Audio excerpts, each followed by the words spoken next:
अस्ट्रेलियामा प्लेसमेन्ट गर्दा के डकुमेन्ट चाहिन्छ त? आज म यो भिडियोमा भन्छु।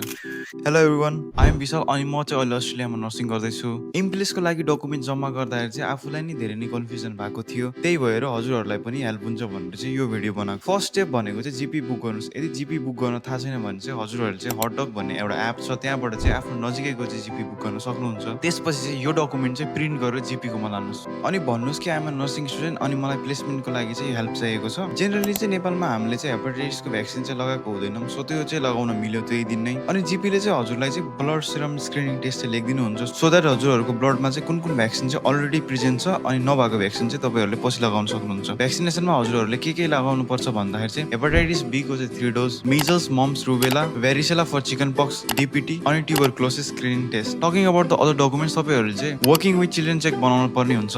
यदि तपाईँहरूसँग भोलिन्टियर वाला छ भने चाहिँ त्यसले पनि काम गर्छ। नेक्स्ट डकुमेन्ट भनेको चाहिँ एनडीएस चेक हो। त्यही भएर चाहिँ तपाईँहरू चाहिँ यो डकुमेन्ट चाहिँ सबभन्दा छिटो चाहिँ एप्लाई गर्नु होला। एप्लाई गर्नको लागि हजुरहरूले चाहिँ फिजिकली एप्लाई गर्न नि सक्नुहुन्छ र डिजिटली एप्लाई गर्न नि सक्नुहुन्छ। फिजिकलीमा चाहिँ तपाईँले आफ्नो भेरिफाइड डकुमेन्टहरू चाहिँ पठाउनु पर्ने हुन्छ, तर तपाईँले जेनरली चाहिँ र अर्को चेक भनेको एनडीएस चेक हो। सबैभन्दा धेरै टाइम लाग्ने नि यही चेक भएकाले मैले हजुरहरूलाई सजेस्ट गर्छु कि यो डकुमेन्ट सबभन्दा छिटो नै बनाउनुहोस्। यो डकुमेन्ट बनाउनको लागि चाहिँ तपाईँ चाहिँ सर्भिस भिक्टोरियाको वेबसाइटमा जानुहोस्, त्यसपछि त्यहाँ गएर चाहिँ एप्लाई गर्नुहोस्। यदि तपाईँसँग चाहिँ driving licence or learner permit छ र आफ्नो पासपोर्ट छ भने चाहिँ तपाईँले उतिखेर बनाउन सक्नुहुन्छ। नेक्स्ट डकुमेन्ट भनेको तपाईँलाई first ahead and CPR certificate चाहिन्छ। फर्स्ट एड चाहिँ हाम्रो 3 इयर्ससम्म भ्यालिड हुन्छ, तर सीपीआर चाहिँ जम्मा 1 इयरसम्म मात्र भ्यालिड हुन्छ। अनि अर्को डकुमेन्ट भनेको चाहिँ ह्यान्ड हाइजिन सर्टिफिकेट हो, जुन चाहिँ तपाईँले आफ्नो एसाइनमेन्ट गर्दा नि बुझाउनु भयो होला। र लास्टमा भनेको पुलिस चेक। मेक स्योर तपाईँले पुलिस चेक गर्दाखेरि चाहिँ प्लेसमेन्ट स्टुडेन्ट गर्न सक्नुहुन्छ, so that you get the student discount.